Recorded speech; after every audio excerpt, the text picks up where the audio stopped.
오늘은 예수님께서 예루살렘 성을 입성하신 그것을 기념하는 종려 주일이고 또 고난주간이 시작되는 주일입니다.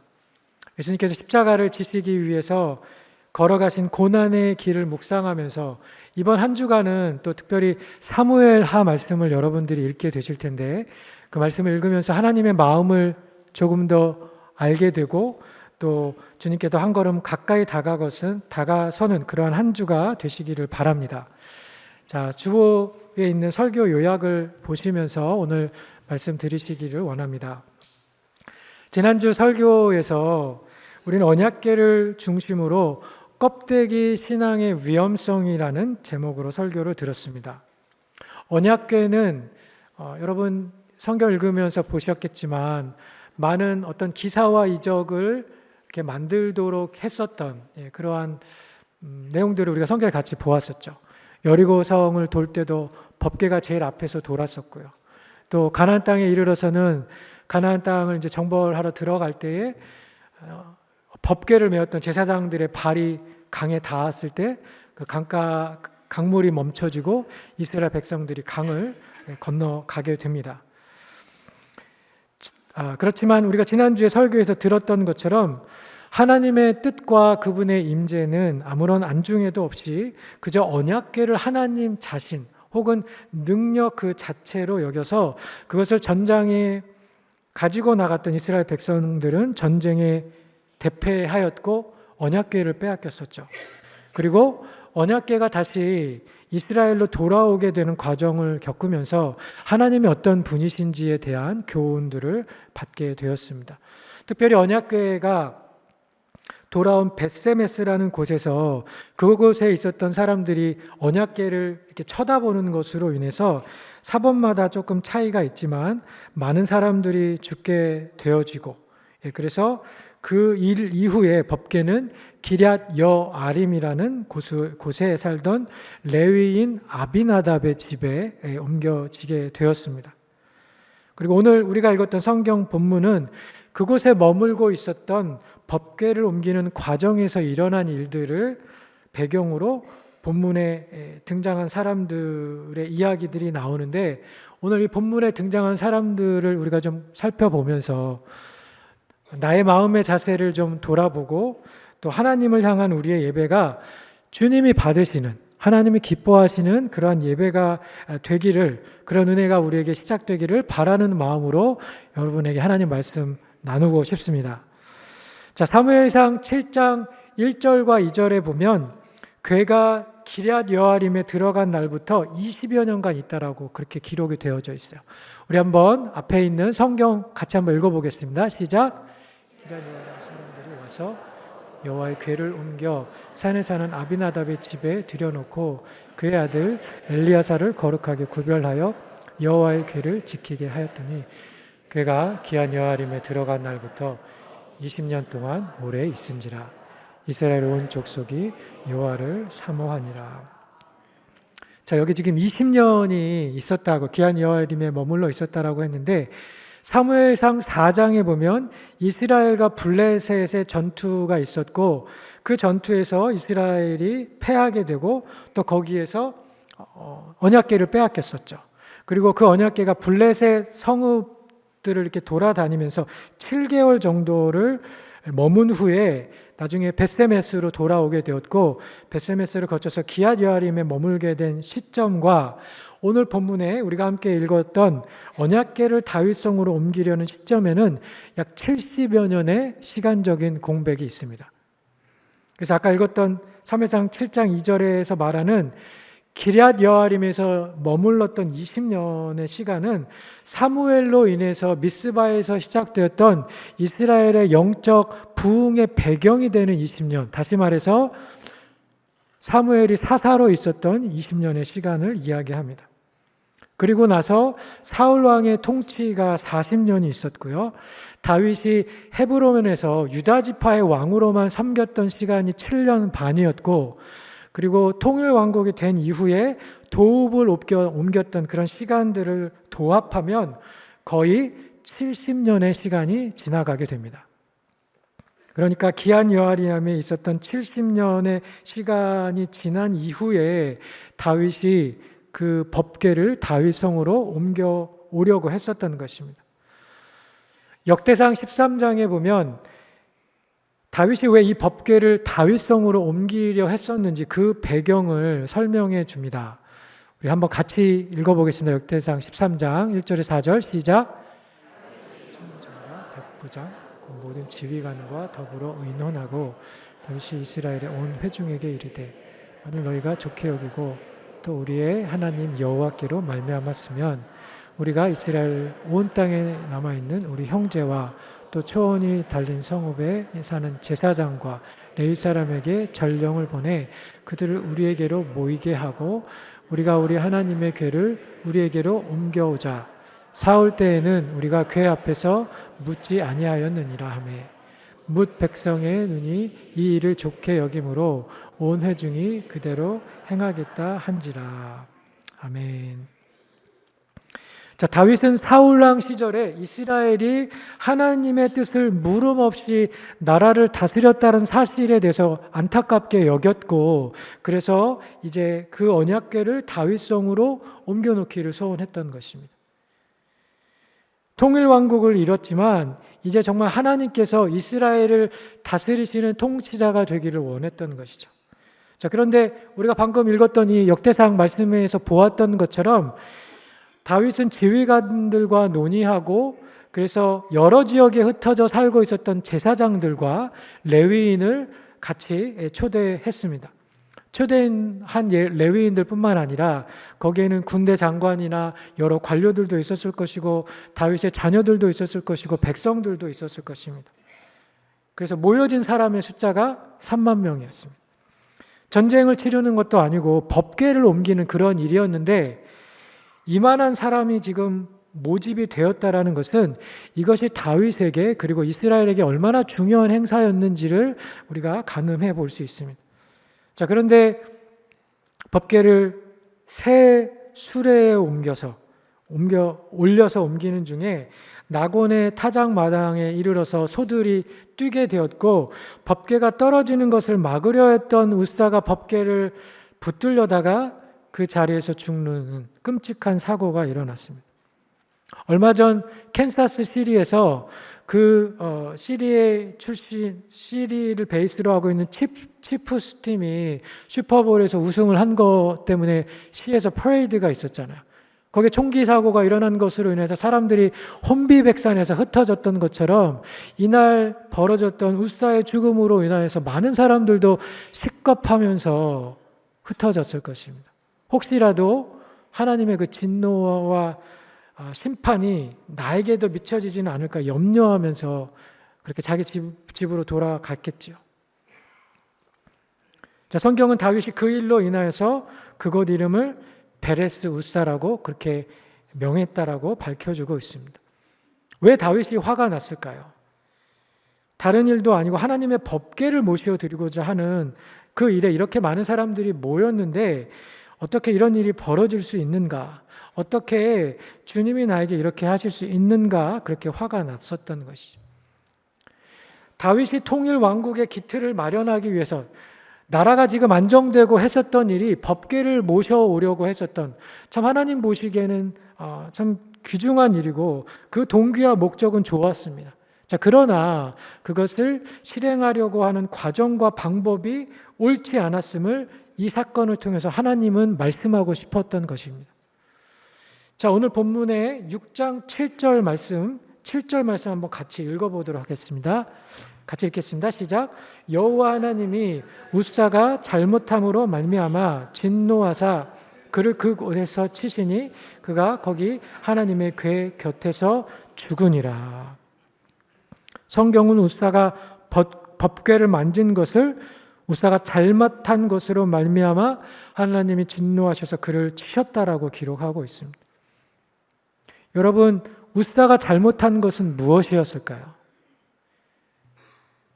소가 뛰어서 떨어지는 그 법궤를 손으로 막은 것이 뭐가 그렇게 잘못인가라고 우리는 생각할 수 있겠지만 다윗 그리고 웃사와 아효 그들이 행한 방법은 하나님이 명하신 방법이 아니었습니다. 법궤는 수레에 옮겨서는 안 되는 그런 성물이었습니다.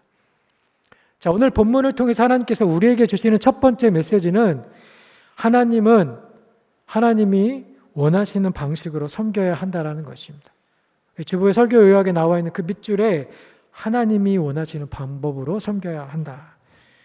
지난주에 읽었던 사무엘상 본문에서 이 언약궤가 블레셋에서 어떻게 이스라엘로 넘겨져 왔습니까? 엄마 소가 끄는 수레에 옮겨져 왔었죠. 그러나 저 사람들은 이방인들입니다. 토라를 읽어본 적이 없는, 하나님 말씀을 읽어본 적이 없는 그런 사람들이었기 때문에 하나님은 저들에게 그것을 요구하지도 기대하지도 않으셨어요. 자, 그런데 택한 백성들에게 갖는 하나님의 기대, 하나님의 요구는 달랐다라는 것이죠. 어쩌면 블레셋에서 언약궤가 수레를 타고 옮겨져 왔던 그 과거의 경험이 오늘 사고가 일어나는 그런 원인이 되었을 수 있습니다. 예전에 법궤가 그렇게 다른 나라 지역에서 이스라엘로 넘어왔었기 때문에 다윗이나 혹은 이 행사를 주관하는 많은 사람들이 법궤를 옮기는 방법에 대해서는 그렇게 많은 생각을 하지 않았던 것이죠. 자, 그런데 하나님께서 민수기 4장 15절 그리고 출애굽기 25장 14절 15절 말씀에 이렇게 말씀하여 주셨습니다. 같이 한번 읽겠습니다. 민수기 4장 15절 시작. 진영을 떠날 때에 아론과 그의 아들들이 성소와 성소의 모든 기구 덮는 일을 마치거든 고아 자손들이 와서 맬 것이니라. 그러나 성물은 만지지 말라. 그들이 죽으리라. 회막 물건 중에서 이것들은 고아 자손이 맬 것이며. 자, 출애굽기 25장 시작. 그 채를 궤 양쪽 궤류에 꿰어서 궤를 매게 하며 채를 궤 고리에 꿰인 대로 두고 빼내지 말지며. 자, 누가 이것을 맬지, 고핫 자손, 어떻게 옮길지, 무엇을 하지 말라고 분명히 명시해 두셨습니다. 언약궤를 다루는 레위 자손이라도 손으로 만지지 말 것을, 그것을 옮겼을 때에 거기에 있었던 채가 궤에 이렇게 꼽혀져 있었는데 그것도 빼지 말라라고 그렇게 말씀하셨습니다. 사람의 손이 닿지 않도록, 성물에 닿지 않도록 그렇게 말씀하셨던 것이죠. 자, 그런데 다윗도 우사도 성경이 말하는 방법으로 하지 않고 언약궤를 옮기다가 대형 사고가 일어난 것입니다. 좋은 의도도 좋지만 함께 우리가 고려해야 할 예배의 원칙 중에 하나는 하나님을 바른 방법으로 섬겨야 한다라는 것입니다. 예배를 드리거나 하나님을 섬길 때 하나님이 원하시는 방법으로 하나님이 명령하시는 대로 그렇게 해야 합니다. 어떤 실패의 예가 성경에 기록되어져 있을까요? 여러분, 명하지 않았던 불을 사용해서 죽었던 나답과 아비후를 기억하시죠? 모든 제물을 하나님께 드려야 한다. 여리고 성에 있었던 모든 전리품이나 거기 있었던 사람들을 다 진멸해야 한다라고 하나님이 그렇게 말씀하셨는데 거기 있었던 전리품을 훔쳤던 아간이 있었죠. 여호와께 드리는 제사와 제물을 멸시해서 하나님 앞에 드리기도 전에 생고기를 갈고리로 그냥 아무거나 걸려 올라오는 그 생고기를 가져갔던 엘리의 아들 홈니와 비느하스가 있었습니다. 또 하나님께 드리는 헌물을 전부 드리는 것처럼 속였던 아나니아와 삽비라가 있었습니다. 다 제사와 제물과 관련해서 하나님이 말씀하는 대로 하지 않다가 죽은 사람들입니다. 여러분, 하나님의 말씀대로 하지 않는 것은 하나님을 멸시하는 것입니다.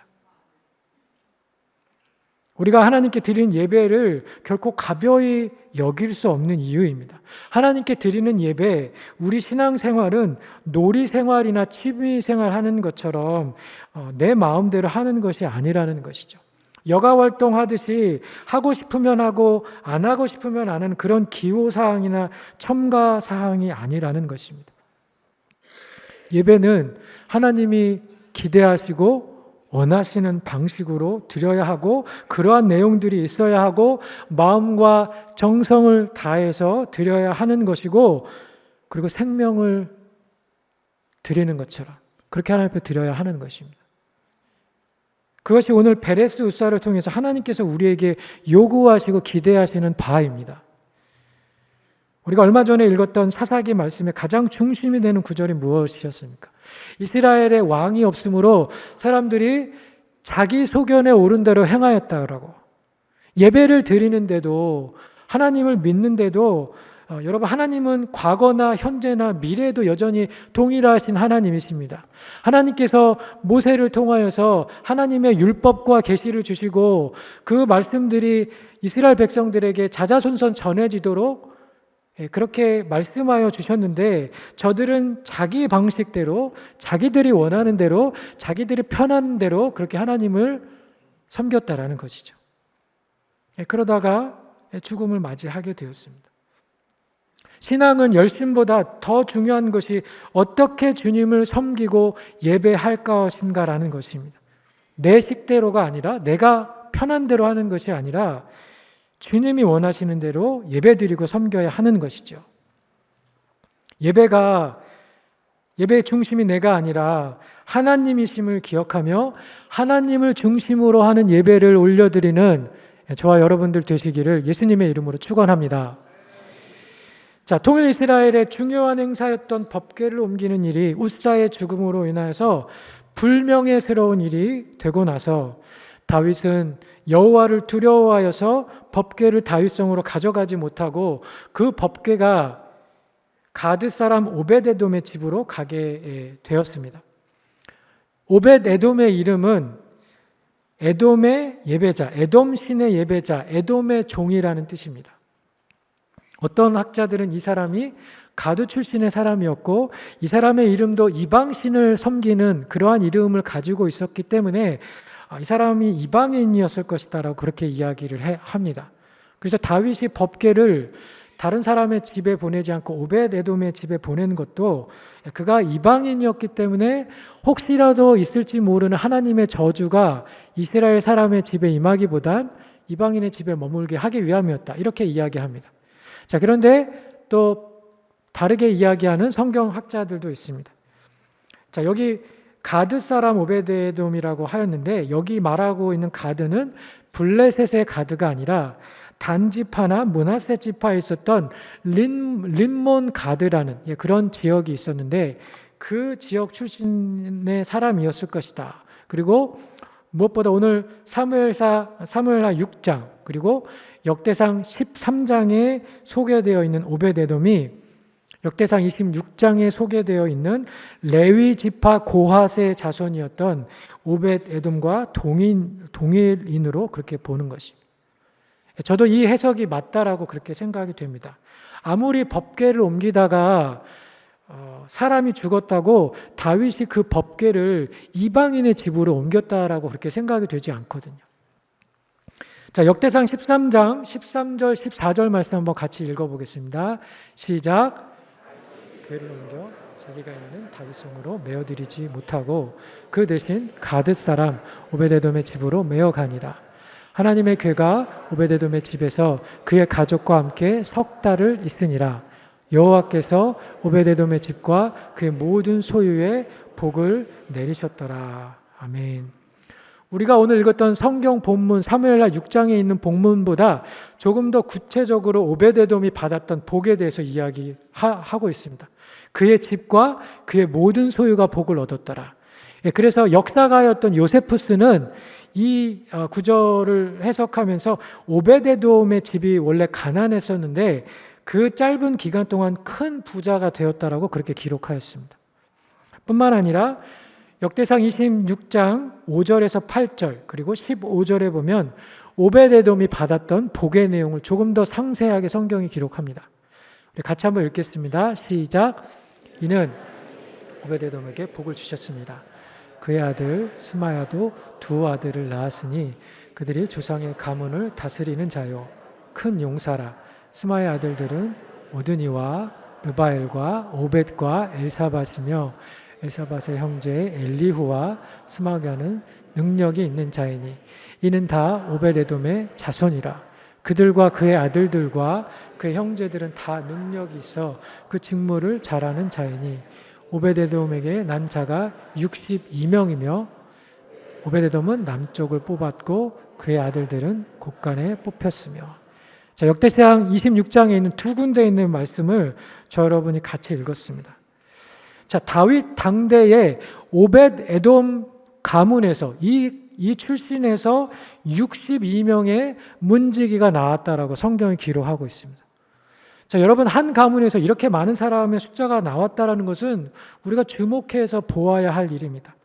문지기라고 하니까 이 일이 굉장히 변변치 않은 하찮은 일이 아닌가라고 여길 수 있지만 문지기는 이 당시에 아무나 할 수 있었던 직무가 아닙니다. 이방인들이나 죄인들이 들어갈 수 없도록 하나님의 임재를 상징하는 성막, 성전에 들어가지 못하도록 입구를 지키는 일이었고요. 또 그의 아들들이 지키도록 배정된 곳간이라는 곳은 헌물을 보관하는 곳이었습니다. 예물을 보관하는 곳이었어요. 지금으로 이야기하면 이 교회 재정을 관리하는 자리였어요. 그런 중요한 자리에 오베데돔의 가족들이 사용된 것입니다. 그들 중에는 높은 리더가 된 사람들도 있었고 용사도 있었고, 성경은 특별히 이야기하기를 저의 많은 가족들이 그런 직무에 뽑혔을 뿐만 아니라 그 형제들이 다 능력이 있어서 그 직무를 잘 감당하는 사람들이었다라고 기록해 두고 있습니다. 오베데돔의 집에 3개월 법궤가 머물렀을 뿐인데 오베데돔과 그의 가족들은, 그의 후손들은 정말 많은 주님의 축복을 받은 것입니다.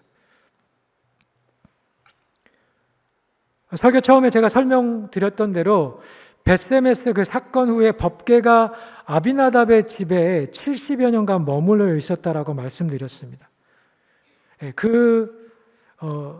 아비나답과 그의 아들 아비에셀과 그의 아들의 아들 우사와 아요까지 3대에 걸쳐서 그 가족이 이 법궤를 오랫동안 모셨습니다. 자, 그런데 성경은 아비나답의 가족이 복을 받았다라는 기록을 하고 있지 않습니다.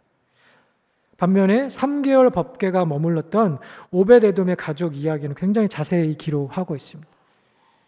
70여 년, 그리고 3개월 법궤를 모신 두 가정의 경건의 차이가 가졌던 결과를 우리에게 간접적으로 그렇게 보여주고 있는 것입니다.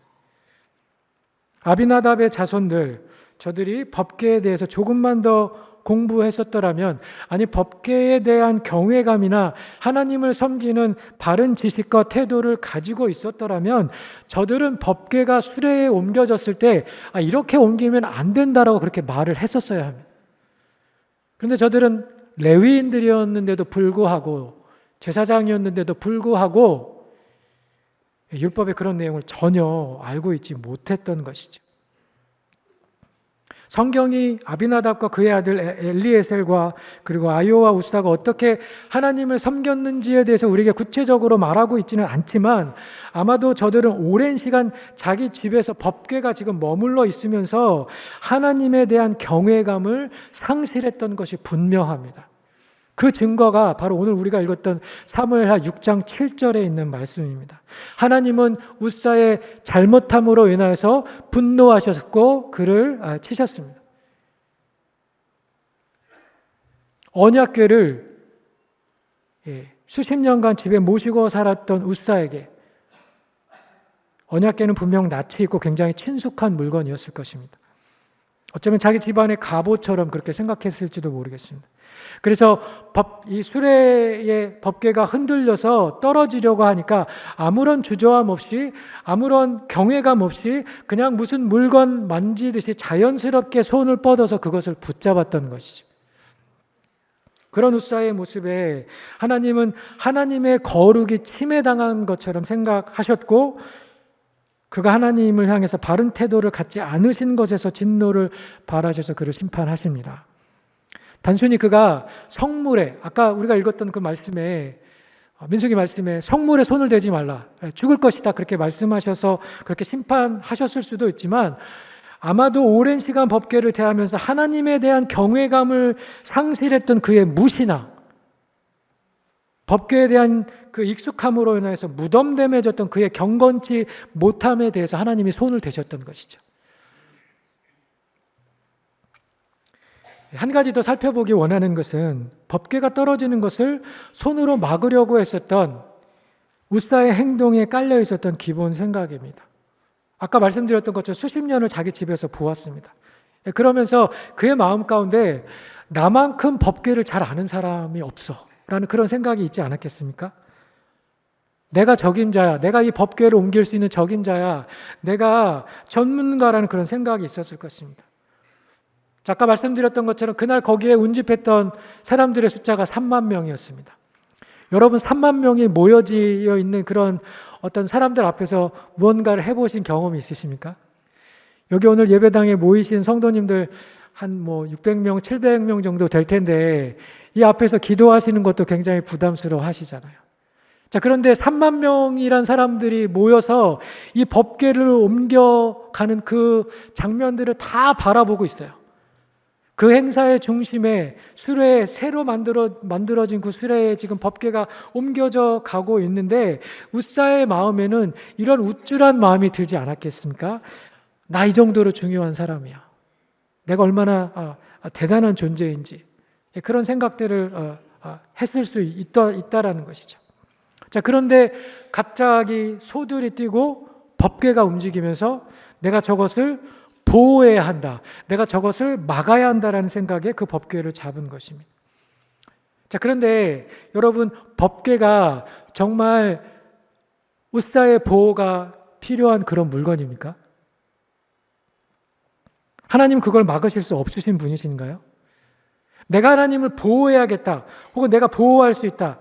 혹은 내가 이 상황을 진정시켜야 한다라는 그러한 높아진 마음과 경외감을 상실한 손으로 법궤를 만지는 웃사의 잘못을 하나님은 그냥 지나치시지 않으셨다는 것입니다. 그런데 그날 거기서 심판을 받은 사람은 웃사뿐만이 아닙니다. 다윗도 징계를 받았습니다. 그가 웃사가 죽은 것 때문에 이 장소의 지명을 베레스 웃사라고 그렇게 지으면서 하나님이 그렇게 하신 것에 대해서 자신의 분노를 표출하였어요. 베레스 웃사, 하나님이 벳살을 치셨다.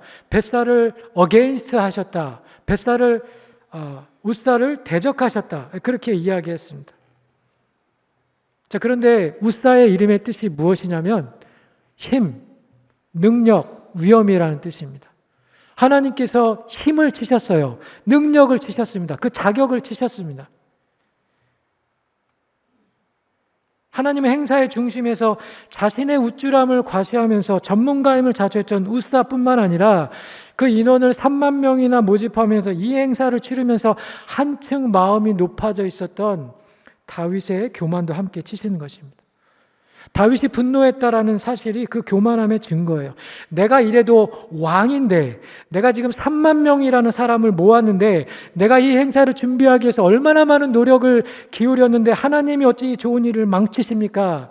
다른 일도 아니고 법궤를 옮기자는 좋은 일인데 사람까지 죽이시다니요 하면서 교만한 그의 마음이 분노로 그렇게 표현되었던 것이죠. 심판하신 하나님이 잘못하셨나요? 여러분, 하나님의 심판은 언제나 그렇듯이 늘 의롭고 항상 옳습니다. 익숙함으로 인해서 자신의 전문가적 경험 등을 내세워서 하나님의 경외감을 상실했던 웃사뿐만 아니라 내가 왕이라고, 내가 여기 지금 3만 명이나 모이게 하였다라고 이 외형적인 것, 그 행사의 스케일, 그리고 남들의 시선과 자신을 향한 사람들의 평가, 이런 것에 마음이 빼앗겨서 하나님을 바로 예배하고 있지 않았던 그 교만한 다윗도 하나님께서 꿰뚫어 보시고 그의 교만을 함께 치신 것입니다. 오늘 본문을 통해서 하나님께서 우리에게 주시는 두 번째 메시지는 하나님에 대한 경외감을 회복하라는 것입니다. 여러분, 우리도 신앙생활을 오래 하면서 내 신앙의 연륜을 자랑하고 내가 가진 어떤 타일을, 사회적인 타일을 혹은 교회 안에서 있는 직분을 자랑하면서 하나님을 경외하지 않을 수 있습니다. 하나님을 경외하지 않기가 너무 쉽습니다. 늘 교회의 중심에서, 예배의 자리에서, 사역의 현장에서 드러나는 어떤 인도자의 위치에서 사람들의 인정과 칭찬을 받으면서 우리는 어느샌가 나만큼 예배를 잘 드리는 사람이 없어, 나만큼 봉사를 많이 하는 사람이 없어, 나만큼 전문가가 없노라고 그렇게 치부하고는 합니다.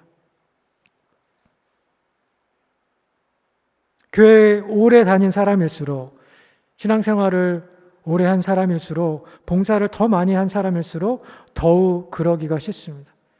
저 같은 목사를 비롯해서 또 임직자들과 또 교회에서 많은 봉사 일을 하고 있는 전문가들, 그들이 웃사가 될 수 있는 가장 첫 번째 위험 인물군입니다.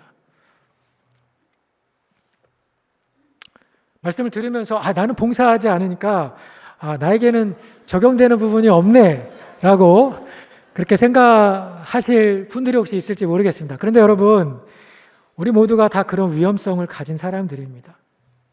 사람들의 앞에서 자랑하고 싶어하고 드러내고 싶어하는, 인정받고 싶어하는 그런 욕구들이 다 우리 안에도 잠재되어져 있습니다. 자, 그런데 하나님은 그런 나의 웃사, 나의 힘과 능력과 나의 업적을 치십니다. 왜냐하면 그것이 하나님을 예배하는 데 방해가 되기 때문이죠. 내 힘으로 할 수 있다라고, 예배를 드리면서도, 내가 많은 봉사를 하면서도 내가 없으면 안 돼, 내가 없으면 예배가 안 돼, 이런 마음으로 예배 드린다라는 것이죠. 하나님은 우리 교회가 가진 이 건물의 사이즈나 그리고 여기 모여진 사람들의 숫자에는 전혀 관심이 없습니다. 우리가 얼마나 현대적인 장비와 좋은 악기들과 또 좋은 어떤 조명 시설과 방송 장비, 음향 장비를 사용해서 예배를 드리는지, 얼마나 실력 있는 리더나 인도자가 예배를 인도하는지, 얼마나 언변에 뛰어난 그 리더가 설교를 하는지, 얼마나 매끄럽고 아름다운 음악이 여기서 연주되고 있는지에 대해서 하나님은 무감하세요. 그런 것들은 사람들만 중요하게 생각합니다. 내가 어떤 옷을 입고 내가 사람들에게 어떻게 비춰질지, 내가 어떻게 사람들에게 평가될지는 사람들만 관심이 있어 합니다. 그런데 하나님은 여기 있는 여러분 한 사람 한 사람, 이 자리를 채우고 있는 여러분 한 사람 한 사람을 바라보면서 저 아이가, 저 사람이 나를 어떻게 예배하고 있는지, 저 아이가 나를 경외하고 있는지, 저가 나를 사랑하고 있는지, 저가 나를 사모하는지, 하나님은 그 여부에만 관심이 있으십니다. 오늘 베레스 사건을 계기로 다윗에게 없던 마음이 생겨납니다. 오늘 본문 9절에 있는 말씀인데요. 우리 본문 9절에 있는 말씀 한번 같이 읽어보도록 하겠습니다. 시작. 다윗이 그날에 여호와를 두려워하여 이르되 여호와의 궤가 어찌 내게로 오리요 하고. 여호와의 궤가 어찌 내게 오리요. 여러분, 저것이 성전 입구 앞에서 성전에 들어오지도 못하고 하늘을 쳐다보지도 못하면서 주님 내가 죄인입니다, 주님 저는 자격이 없습니다라고 그렇게 이야기했던 세리의 모습, 그것이 참된 예배자라고 말씀하셨던 예수님의 말씀이 아닙니까? 여러분, 오늘 아까 우리가 찬양하면서 주님, 제가 주님을 부인한 사람입니다, 제가 주님을 십자가에 못 박은 사람입니다라는 그런 찬양의 고백을 드렸는데, 예배를 드리는 모습들이 그러해야 하지 않겠습니까? 다윗은 하나님을 경외하는 사람이었지만 통일왕국의 왕이 되어서는 어느새 자신의 영예와 영광과 위신에 집중하면서 하나님을 향한 경외감을 상실하였습니다. 비본질적인 것에 집중하면서 베레스 웃사라고 하면서 하나님에게 분노하였어요. 그러나 웃사의 죽음을 보면서, 그리고 법궤가 오베데돔의 집으로 가고 나서 하나님께서 그 가정을 복주시는 것을 보면서 하나님이 누구신지 깨닫고 내가 하나님의 은혜로 이 자리에 있구나라는 것을 깨닫고 난 이후에 이제 주님의 궤가 어찌 내게 오리요 하면서 잃어버렸던 경외감, 잃어버렸던 은혜를 되찾았습니다. 그러면서 주님 앞에 다시 법궤를 하나님의 방법으로 드리고 하나님이 기뻐하시는 그런 예배자가 되었습니다. 자, 오늘 사무엘하 6장 13절에서 14절에 있는 말씀인데요. 같이 한번 읽어보도록 하겠습니다. 13절 14절 시작. 여호와의 궤를 맨 사람들이 6걸음을 가매 다윗이 소와 살찐 송아지로 제사를 드리고 다윗이 여호와 앞에서 힘을 다하여 춤을 추는데 그때 왜 다윗이 배 에봇을 입었더라. 아멘. 6걸음마다 옮겨지는 6걸음마다 제사를 드렸다. 여러분 얼마나 많은 제사와 동물 희생 제사가 드려졌을까요? 여러분 너무 기뻐서 춤추면서 내 옷이 벗어지는 것도 모를 정도로 춤춰보신 적 있으신가요? 여러분 너무 기뻐서 얼마나 감사가 충만하면 얼마나 그 하나님의 은혜가 감사했으면 다윗이 그렇게 자기 옷이 벗겨지는 줄도 모르고 예배할 수 있었을까요? 어떻게 이렇게 하나님 앞에 춤출 수 있었을까요? 자, 우리가 오늘 읽지는 않았지만 6장 후반에 보면 이 광경을 지켜보던 사울의 딸 미갈이 기록이 되어져 있습니다. 자, 미갈은 이제 두 번째 한 번의 실패를 겪고 나서 다윗이 다윗성으로 법궤를 옮겨오는데 다윗이 사람들 앞에서 그렇게 춤추며 찬양하는 것을 업신여깁니다. 자신의 남편을 굉장히 사랑했었던 그런 여인이었는데 미갈의 유일한 관심은 남편의 위신과 체면이 손상되는 것이었습니다. 그렇게 많이 모여진 사람들이 함께 예배드리고 기뻐하면서 다윗이 정말 하나님 앞에서 즐겁게 춤을 추는데 저 여인이 관심이 있었던 것은 그 남편의 위신, 법궤도 예배도 하나님에 대한 아무런 관심이 없이 그렇게 그 자리에 있었던 사람입니다.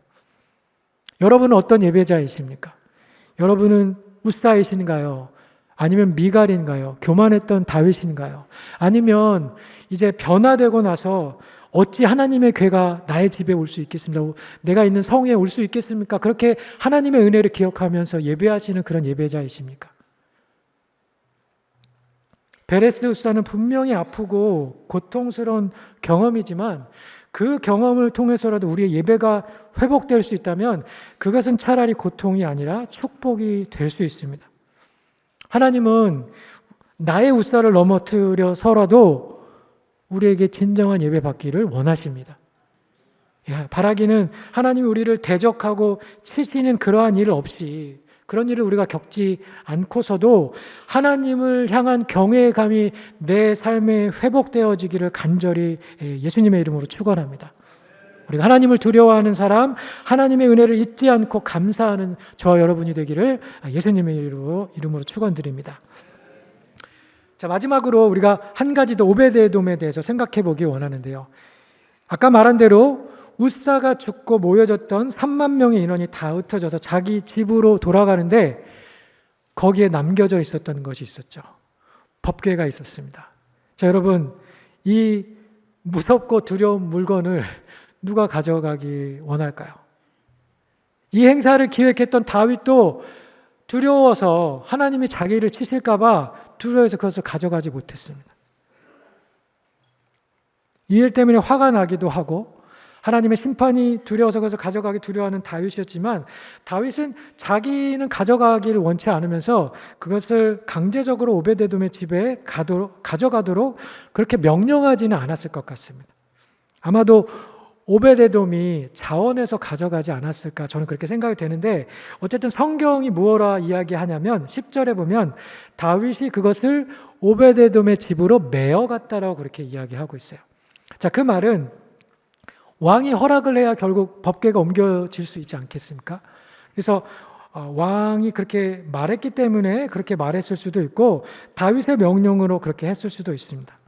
설사 이것이 다윗이 강제로 오베데돔의 집에 가도록 시켰다라고 해도 그가 옮기지는 않았을 것이고 분명히 레위인들, 이 오베데돔과 그의 자녀들이 했을 것입니다.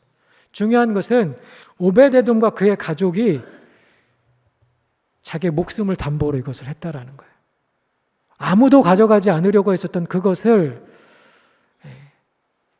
그렇게 가져가서 우리가 아까 보았던 것처럼 성실함으로 법궤를 섬김으로 인해서 하나님의 많은 축복을 받게 되었다라는 것입니다. 자, 오베데돔이 자원으로 했는지 강제적으로 이것을 했는지 우리가 정확히 알 수 없지만 일어난 현상과 또 나중에 주어진 결과에는 분명한 인과관계가 있습니다. 우사의 죽음 때문에 아무도 두려워서 가져가지 않으려 했던 것을 오벳에돔은 자기 집으로 가져갔고 그것을 온 정성을 다해 섬김으로 인해서 하나님의 놀라운 축복을 누렸습니다. 자, 오늘 본문을 통해서 하나님께서 저와 여러분에게 주시는 세 번째 메시지는 하나님을 위해서 남이 가지 않는 길을 선택해서 가시는 여러분이 되라는 것입니다. 아멘 하시죠? 부담이 되지만 그것이 여러분이 보호받고 여러분이 축복받을 수 있는 길입니다. 남이 가지 않는 길을 선택해서 가는 것이 꼭 무슨 사역자가 되고 선교사가 되라는 그런 의미만은 아닐 것입니다. 물론 그런 것도 포함되어지겠지만 이것은 우리의 일상생활에서 얼마든지 적용할 수 있는 일들입니다. 날마다 시간이 너무 많이 들어서 하지 않는 일들, 혹은 귀찮은 일들, 힘들어서 남이 하기 원하지 않는 일들, 너무 하찮고 시시해서 주목받지 않는 그런 일들을 주님을 위해서 하는 것이죠. 그것이 예배를 위해서 반주하는 일이 될 수도 있고요. 또 기도의 자리를 지키는 일이 될 수도 있고, 음식 봉사를 하는 것이 될 수도 있고, 예배를 안내하거나 또 각 예배마다 중간중간에 청소를 하는 일이 될 수도 있고, 목장 모임을 위해서 내 집을 오픈하는 일이 될 수도 있고, 슬픔 당한 지체를 위로하기 위해서 장례 예배에 참석하거나 그 슬퍼하는 사람을 위로해 주기 위해서 시간을 내어주는 일 뿐만 아니라 내 재능을 기부하거나 또 단기 선교에 참여하는 일들, 목자 부목자를 헌신하는 일들, 누군가가 부탁하는 사역에 헌신하는 일도 남이 하기 꺼려하지만 하나님이 원하시는 일이라면 우리가 할 수 있는 것이죠. 여러분이 할 수 있는 것이죠. 주일에 예배드리러 와서는 우리 노부모님들을 위해서 혹은 교회 처음 오시는 새가족들을 위해서 이 가까운 자리에 파킹하지 않고 조금 더 이렇게 먼 자리에 그렇게 주차하고 오는 그런 배려함도 우리가 주님을 위해서 하는 것이라면 주님이 기쁘게 받으실 것입니다. 예수님께서 그와 비슷한 문맥에서 이런 말씀을 하셨습니다. 마태복음 7장 13절에서 14절에 있는 말씀인데요. 같이 한번 읽겠습니다. 시작. 좋은 문으로 들어가라. 멸망으로 인도하는 문은 크고 그 길이 넓어 그로 들어가는 자가 많고 생명으로 인도하는 문은 좁고 길이 협착하여 찾는 자가 적으니라. 아멘. 아무도 가져가려 원치 않았던 그 법궤를 자기의 집으로 들였던 오벳에돔처럼 예수님도 우리에게 좁은 길, 고난의 길을 가시는 선택을 보여주시지 않으셨나요? 물론 예수님은 그 길을 기쁨으로 스스로 선택해서 가셨습니다. 히브리서 12장 2절에 있는 말씀처럼 그 앞에 있는 즐거움을 위하여 십자가를 참으사 부끄러움을 개의치 아니하셨다. 고통의 십자가를 하나님 앞에 돌아올 주님의 백성들을 바라보면서 그 즐거움을 보시면서 가셨던 것이죠.